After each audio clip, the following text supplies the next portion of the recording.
Hey guys, welcome to Critical Hit. I'm Kyle. I'm David. I'm Matthew. And we are back on video. Woo! Yeah, that happened. So today we're going to be talking about Disney's Big Hero 6, the story of a young genius named Hiro, whose brother Tadashi is killed in a fiery accident. And, spoilers! But, yeah, because him dying isn't a spoiler! Okay. This is a Disney movie about just random meaningless tragedies.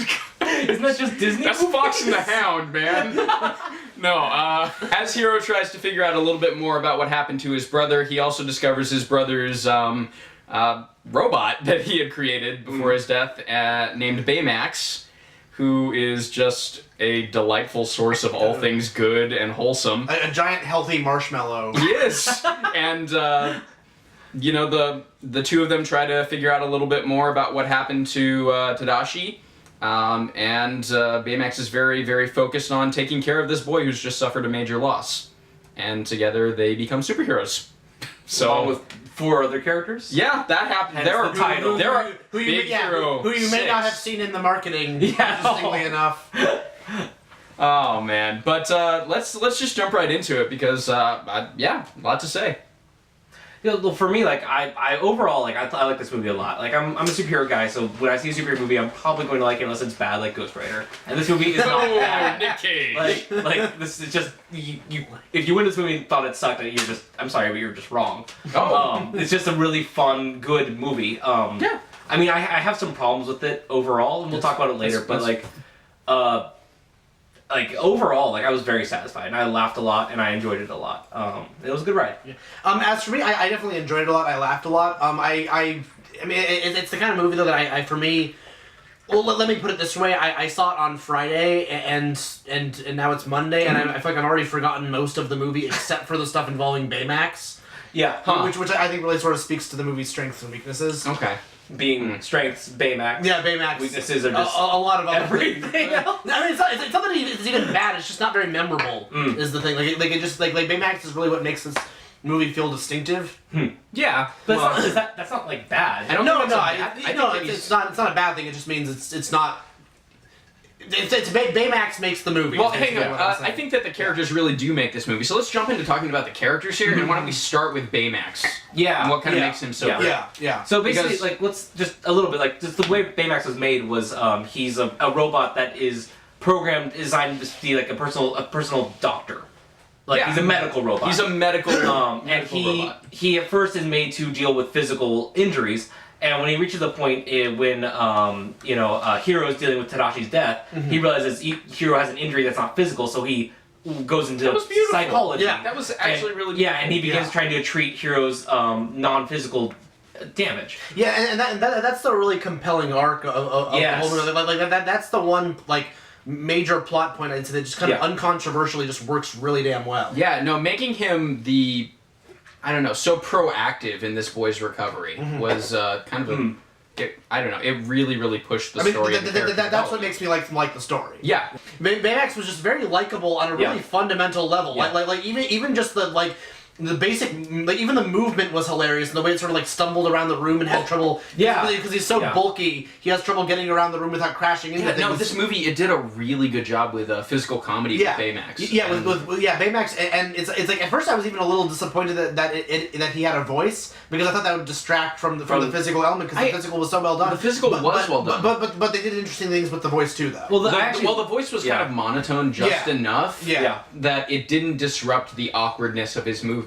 Yeah. And I think that really worked, and you could kind of feel the audience response. I saw it in a theater with a bunch of kids. Yeah. And these kids were just really enjoying any time Baymax ran into, it's really a tight corner here. And just really simple stuff. Like just really, it's like him having trouble, stepping around a tight corner. Yeah. Or, having some air leak out of his arm because he's been punctured by something and him taping it up. It works so well on such a simple level. Well, and it used the used the animation style really well with that character. That even works well with sort of the whole setting, which was actually Yeah. one thing I liked the most about the movie is that you know when I first saw the trailers, I assumed it just took place in Japan, but what it actually is, it takes place in this sort of like San Francisco. Yeah, it's like alternative like Japan, Japanese / American world. Yeah. That I found really fascinating, and what worked so well is they didn't like, even though it's all encompassing, it's never over the top. Yeah. No, and I think that the best way you can describe it is they show it off in that first scene where you're looking down at the city. And you see the Golden Gate Bridge, but it's like done with like the Japanese shrine. Yeah, with the kind of Shinto design. Yeah. And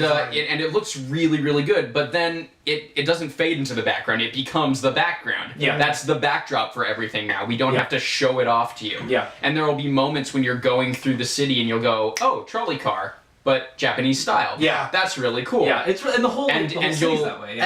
And you'll see that and you'll go, that's really great. There's so many fun moments like that. But it's not in your background. face in a way that's saying, guys, look at what we did here. Yeah. No. It feels very natural and very lived in at that point because the characters are so natural about their surroundings. And the characters in the culture and the culture itself isn't clashing, which is really surprising. No. Like, my fiance described it as Japanese fusion, and I think that's, like, really true, because, like, it just feels like everything was kind of fused together, not in a way that upsets either culture, but makes it both cultures work I think that it worked really well, given the fact that you had two, Japanese Caucasian lead Characters. males there at that point. Yeah. With Hiro and his brother. I mean, Yeah. they're both half of Japanese descent, half of a white descent, kind of a thing. Some European mix there, but It's animation, so it's a little hard to tell. But, exactly but you get that, especially when you see their aunts there, Yeah. who doesn't look quite like them in that respect. But and another fantastic character, by the way. She's really fun. She's very fun. Yeah. Actually, but they do a lot in this movie, I think, with playing with race in a way that feels natural and isn't. It doesn't feel like it's kind of self-gratifying or in any way just doing it so it can. It felt very natural, and no one was a stereotype. Yeah. Really, in any sort of way. They were active against stereotypes, right? I think if anyone was a stereotype, it might have been Fred, who was kind of just there. But that was kind of the point. But it was playful. And they even played with it when they revealed like he lives in this like completely luxurious. And they did. mansion. They played with it. They played against type at that point. But you had the African American character there who was such a rule stickler and wasn't, and he was this massive dude, but he didn't play the tank of the group. Right. Yeah. That went to the smaller Asian chick, right? Asian girl. That's the fighter of the group, if you will. Like, she was their fighter, and she was their It was really fun and cool, and like I mean, her slogan was like "Woman Up," and it was really funny and awesome at the same time. Like, so like all the characters. And then you had the girly girl nerd. You had the Yeah. It was really nice to see this kind of diversity without. Well, everyone's like clashed in the movie. Everyone has multiple like either cultures or races that are all mixed in with them. There's something about their types where they're all sort of Yeah. a beautiful fusion of many different things. Or like, and at the beginning of the movie, like Hiro's even calling Tadashi's friends, the group that becomes Big Hero 6, he calls them like a bunch of nerds. And Tadashi doesn't get clearly doesn't get insulted or even like bother him at all. And Hiro apologizes for it later on, but he still doesn't have a problem with it because like they're so. They actually welcome him into it. Yeah, is what they're happens. so He's the nerd comfortable with at that who point. they are that it really encourages people to be like them. And Yeah. that's really cool. It was really, really nice that Yeah. they had that sort of community there, and that especially even after Tadashi's death, the way that group was willing to just kind of open up and Keep reach Hiro out in, to yeah. Hiro and really Yeah. trying to welcome him in there. Yeah. There was this sense that they really had a connection with the character of Tadashi, and they would actually care about the things that he cared about. The friendship, it felt very organic. It really was. Yeah. And at the same time, there was a separation, not on an emotional level, but there was a certain distance that could be felt simply because of the age gap there that seemed that also felt natural. Yeah. There was a way in which these guys didn't relate to Hiro the way they related to his brother. Yeah. And that's- Absolutely. Yeah. And that was just kind of an age thing. And it worked really well. Like, It like did. for me, like It did. I grew up in that kind of atmosphere where like I was a high school that hung out with college students, and so I knew like Hiro's like relationship with these college kids, and he's 14. They might be like equal intelligence with each other, but there's still a great, or smarter in or Hiro's smarter, case. yeah. But there's still a great distance between them, while they also try to reconcile that distance. And like for me, like that hit close to home, and I really appreciate that because it made a lot of sense. Something else with these really well done characters is that you saw how they were developing that really strong brother relationship, this relationship with the people of different ages. They managed to avoid having the kind of romantic subplot, which is almost a staple of Disney. There was no romantic subplot, which was actually really refreshing. He's so refreshing. It was really, oh my gosh, it was wonderful. Especially when Baymax says, you are going through puberty. At the beginning there, you're like, oh no, when does the neighbor girl show up? And oh no, he's gonna impress her with science. Well, And we didn't want Jimmy Neutron all over again. Oh gosh. Like it's just gosh, it was so nice that I don't think we wanted Jimmy Neutron the first time. But like it was just nice to have a movie that never addressed romantic love as a story element, because that's in every movie, and especially children's movies. So it was so nice to have one where it's like. They even shoehorned it into Frozen, which one of the good things about Frozen was how it bucked a lot of the cliches anyway. Yeah. But it got shoved in there. But it got shoved in there. And it didn't make sense, and you were wondering, okay, so now she likes him? Right, whatever. Yeah. But like in this movie, like it's just not addressed, and it doesn't need to be addressed. There's no need for any of those That's not the story. This is the story of a boy who is grieving. Yeah. And how do you cure that's grief? the story we told. Yeah. I loved it. It's really good. I will say though, they're like coming back. I know that Dave and I both have like some critiques. All right, unload. So Let's hear it. So for me, I kind of have two categories in my head when it comes to Disney movies. There are Disney movies and the few movies I actually like.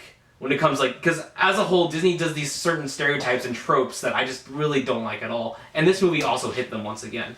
And it's just overall, I like this movie a lot, but seeing the tropes there again, I'm just like, come on, really? Like, you can do better than this. Explain. So, like, I guess the big two for me is the first one is you know, if you have a family in a Disney movie, they got to go. There better be a dead mom, a dead dad, or both, or at least a parent that left. You can't have dead mom and dad and a sister who doesn't talk to you for 10 years. Something like that. And this movie, once again, it's like, I get kind of tired of that. Like, I just want, like, a not normal family, per se, but just a family that just, what's wrong with a mom and dad? And this movie, once again, hits that where it's like, you know, he says, my mom and dad both died at age 3. You're like, wow, that really sucks. And then his brother dies 20 minutes later, and you're like, holy crap! This kid can't get a break! You better watch out for your aunt, because she's gonna die next or something. Mochi's on the docket next point. It's just ridiculous sometimes how family characters just get targeted. And along with that, I think is my second objective. Said the fan of superhero comics. I just want to point out here.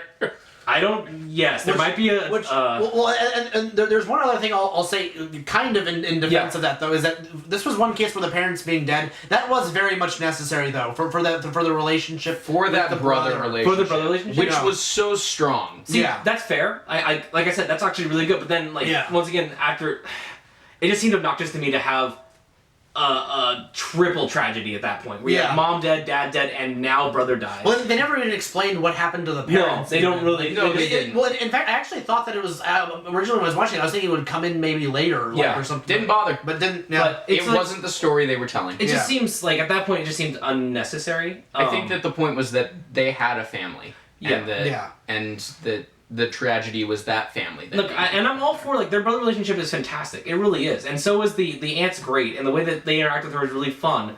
But it's also just making hot wings and all that. It just seems like once again, maybe in this movie it was an exception to it actually worked really well. Yeah. But because I've seen it in so many Disney movies, it's one of those issues that I'm just like, there it is again. It's become such a cliche that even when it's used properly, it still kind of sucks. But the other one, the one that bothers me even more, is that every adult in Disney movies has to be either wrong or evil. And this movie hits it too. You have one really good older guy, the professor, and he's the big villain at the end. Mm-hmm. Okay, well... And that just... It's just so... Okay, well, the aunt was good, and the fact that all of these But the aunt was quirky, and they didn't tell her anything, and she was kind of Yeah, but then all of his friends were much older than him, and he could still trust them. But they were all clearly still young 20s. They were in college, but at the same time, there's that... I don't know, man. Really? It just bothered me, because I just saw this... With the professor, he exists only to be the plot twist. Yeah. No, he does not exist just to be... I'm going to argue with you on this one here. Because he's not just the plot twist, he's also a fantastic foil going on here with Hero. Because both of them lost someone, and both of them are desperate for that revenge. And whereas Hero's able to move past that, the professor really doesn't. And I think that actually was able to outline Hiro's character development in a really strong way. Okay. That works, but it still bothers me that, like, so you have, like... Also, he was also a villain who had a really, really good motivation. Well, it wasn't just, you stole my machine, Professor whatever your face is. It was, my daughter is dead because of you. Yeah. She got in that pod. You should have known better. But it could have been executed much better is what I'm saying. Like, so, like, you have, like, the other guy, the Alex, whatever his name was, the movie doesn't care a whole lot, so we don't die. I'm the evil businessman that's super evil. Exactly. And Lord Business. So the first, exactly. And the first moment you see him, you're like, he's a bad guy, or even he's the bad guy because he tries to steal the kids' like machines for crying out loud. Like, yeah, he's clearly a bad guy. And then great voice so when you have him doing that, and him running around being kind of evil, and then you just have this plot twist where no, he's not the one that's the bad guy. The bad guy is the professor that you trusted and thought was dead. It just, I was sitting there and I was like, this seems kind of cliched. And like, where have I seen this before? And it's in Frozen. The exact same thing happens in Frozen, where you have like everyone's coming to visit the town. Look at these guys. They're clearly up to something, probably evil. Oh wait, they're not evil. The nice prince is evil because... Plot twist. Like, just because you need to have someone to look at when it's really... You needed a red herring at that like, point. when you really... Like, and just leave the fish alone. Like, we don't need red herrings. Like, you just have a really, really clever villain, and that's okay. Well, I think that... And honestly, then the other assassination is, I said, the professor. You guys saw it coming, right? I saw, Yeah, you saw it was the I just wanted something better. My thought actually was, okay, it'll be the professor if this movie is normal, and it'll actually be the brother if this movie is really... Yeah, well, and if that this movie went dark, it would have been the brother, Exactly, and I'm glad they didn't go there. Okay, but that's my problem, too, is, like, this movie couldn't decide then how dark and not dark it wanted to be, it felt like, at that point. Because if you're gonna have that darkness of, no, the professor everyone trusted is still the villain, and then you still play everything else kind of light, it still bothers me that you... Look, I'm all for one or the other. Like, give me, like, lighthearted stuff in a children's movie, give me a dark children's movie, because I know children can handle it, but I can't handle, like, this balance between, we want to go dark, but we want to stay light, but we want to go dark. Really? You didn't like... I love the balance. I actually thought the balance worked pretty well. I thought it actually... I thought it felt very emotionally heavy, but I thought the lighthearted moments didn't feel out of place. I think that it did a wonderful job of introducing kids to some very mature subject matter. Yeah. And at the same time, allowed them to still be kids. I just think it could be done better. Like, maybe in this movie. Okay, maybe it could. But I think that that's what they were going for, was being able to introduce these kind of dark themes, while at the same time letting the kids kind of come out of it on the other side okay. Yeah. And I think that it succeeded at that. I think that giving us, with that sacrifice scene of Baymax, that scene where the embodiment of all things good and caring falls into the abyss there, and you're just like, if it ends this way, well, that's just like, okay, I love that scene, but I hated what came after it, though. No, man! I hated it because it poisoned the entire arc. No. Yeah, okay. No, okay, go. Okay, yeah, so what basically happens is... I'm trying to find a way to shoehorn the extra dimension thing. There's an extra dimension. There's an extra dimension. Baymax gives his life to save... There's a machine that opens a gateway to another dimension as part of a teleportation thing. Our audience is smart. They'll get this. The only way to get back is if Baymax sacrifices himself, which makes, I would say, 4 family members that Hero loses in this movie.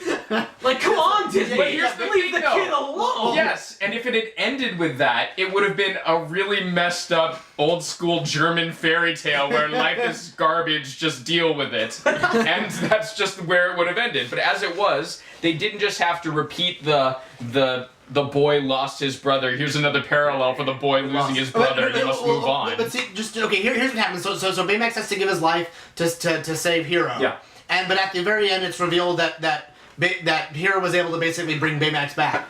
And so what I disliked so much about that, though, is that this entire movie was about Hero using Baymax to get over his brother's death. Yeah. And I felt like it was at that point when there is that sacrificing scene. That's the point where you realize that Hero, Baymax has actually accomplished his purpose. Yeah. He's done what he was here to do. Well, he even says that. Like, are you satisfied? Exactly. Yeah. And so. Yeah. And so there was this thing where it's painful, but at the same time, Hero has emotionally matured to the point where he can handle it. I think... And when they throw in him being able to bring him back at the end, it just cheapens that. Here's the thing for me, though. I feel like Baymax was more than just a stand-in for the brother. And I think that he actually got over and moved beyond that a little bit earlier, when he was able to say, Tadashi's gone. When he was finally able to really confess it with him there, and was able to move beyond that, we have to kill this this guy who used my microbots and who is the reason that Tadashi is dead. The fact that he could move beyond that vengeance plot, which also a really good use of superhero origins and and superhero tropes. Yeah. The fact that he moved beyond that, I think that was him moving beyond the death as well. But see, here's the thing. I think the really good way for that to be put to the test is to have him be actually deprived of Baymax's presence and survive. And I think that would have been a great way to end the movie, and they didn't end it that way. I just don't think it was necessary, because I think he actually, while that could have proven it, I think he proved it well enough already. Also, give the kid a break. For crying out loud. Baymax got to be his own interesting individual character. Yeah. And it would be good for Big Hero 6 to have 6 big heroes by the end of the movie. Yeah. But like just say. At that point, I agree with David, but in the opposite way, I just wouldn't have that scene. Like, why have a false sacrifice if it's not? Well, that was one of my favorite scenes to parallel. You're not helping me. Sorry, I just I don't think that. I thought that it was a really good, strong emotional moment, and I think that bringing back Baymax at the same time was a nice kind of reward for being able to get through that. It almost acknowledged that he could do it if he had to, but sometimes life actually gives you these little blessings. And I think that was especially good for a kid who had already gone through so much, to be able to have his friend back. Yeah, that was nice. Yeah, and it would have been a I mean, it would have been dark especially for a kids movie. And it would have been unnecessary. It would have been unnecessary. It would have been a dark movie. And I think it would have gotten away from something that this movie just shined at, which is just joy. Just pure, sheer, unbridled joy of this movie, of having that good character who is there to actually just give you a hug and say they're there, and for it to be so genuine. Yeah, you know, it's so fun. Like, even though Tadashi, I'm sorry, not Tadashi, Hiro is this character who's gone through so much and could have really easily been this, I'm angsty, I hate this cute thing. Yeah. You still kind of appreciated it throughout. They didn't overplay the drama with this character, which was good, because that's an easy mistake to make. He could have easily been just another one of the brooding characters after the loss. And there's surprisingly little brooding, actually, in it. I felt that it was actually a really mature character at that point. He was. And it looked really good. And the movie does a really good job of having those like wonderful scenes. Like, I think about like the part where they're all like wet, and Baymax is like, well, you need to be warmed up, and he just starts warming, and everybody is just like, oh, Baymax is warm. Dog pile Baymax. There's a lot of that. Just the flight scenes. Yeah, the flight scenes are great. The sheer joy of being able to look at kind of this wonders of science fiction and of science fact. Just being able to look at technology and as this beautiful, wonderful thing. And I'll wager that there are going to be some kids who want to be scientists just because of kind of the joy that this movie gave and the impression of joy that it gave to those characters in it. And the creativity is so encouraged, and all the characters are encouraged to continue in their own creativity. And that's something that we're getting a lot of right now in stories. We think of Lego Movie even. You're right.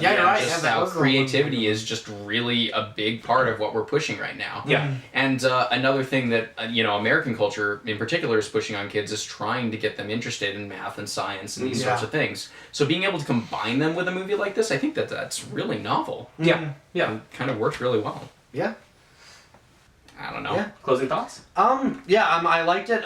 See it for Baymax mainly. Yeah. The story utilize it's a good story. Yeah. It's not amazing. I mean, like I said, I saw it 3 days ago. I've forgotten a lot of it. Yeah. But what I remember is really, really good. Yeah. Yeah. For me, I know that like I said, I liked it a lot. It landed in my movies that are worth watching instead of the Disney pile.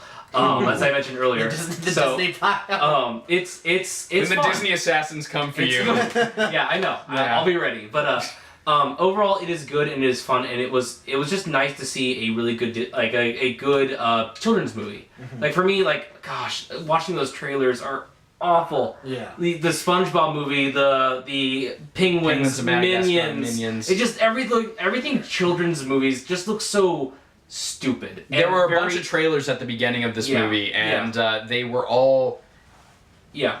I don't know. It was you know, and I'm a guy who watched the old SpongeBob cartoon, so I can't talk too much. But there was a lot of dumb humor. Yeah, it's But just, I guess my problem is a dumb humor, and then also like it just seemed badly made, and sometimes It was like it was debasing itself to get a laugh Well, from well, the well, kids. the thing is, there's a big difference between unsophisticated humor and dumb humor.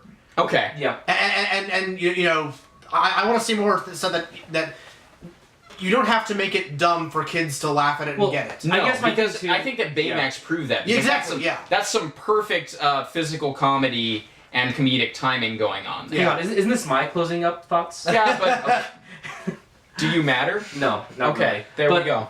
What I'm trying to get at though is that when I see children's movies coming out a lot, I kind of worry a little bit that we as storytellers think, oh, it's a kid's story, it can be poorly made. And a lot of movies that are made for kids are poorly made. And one thing I do want to say about this movie is not poorly made. Yeah. The writing is Not at all. times a little wordy, and like I have my personal problems, but I easily pushed all those aside and enjoyed this movie very much.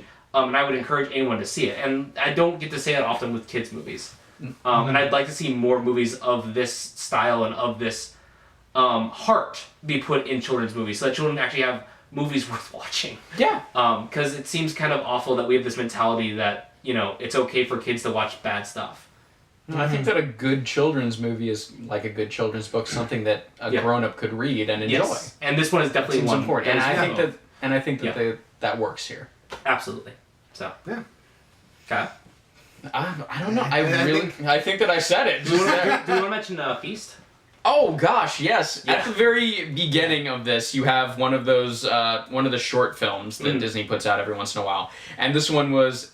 We can't go into it too much, but it's called Feast, and it was absolutely adorable. It was really good. It was the Like, perspective of Yeah. this one it- guy's relationship through the eyes of his dog, who he's Yeah. feeding. Yeah, all the time. it was good. kind of like Pixar clever kind of. Yeah, thing, it was. you know. I don't know, and that was another one where like Yeah. I'm going, oh, Yeah. it feels good just to watch this, and I think Yeah. that's what's good about both the intro movie and that is that it just makes you feel good about Yes. that goodness and Yeah. fun and joy can exist in a world. And unlike a lot of shorts before the movies, this one prepared your heart well for how you should feel during the movie. It You almost know? it cleansed worked your with palate. it. Is Yeah, what it did. exactly. Yeah. It cleansed your palate for this movie Yeah. that you were Yeah. about to enjoy. Yeah. Which I think, wow, that's a really cool way to actually use those short films. Yes, absolutely. Is to make them actually a part of a larger movie-going experience. So, yeah, no, thanks for bringing that up. Yeah. All right. Dave? No? I already gave my closing thoughts. I pay attention to you. Yeah. Did Dave talk? Did Dave talk? I don't know. Probably too much. All right, guys. Thank you so much, and hope you enjoyed the new video format. Yeah, thanks for watching. So yeah. Later.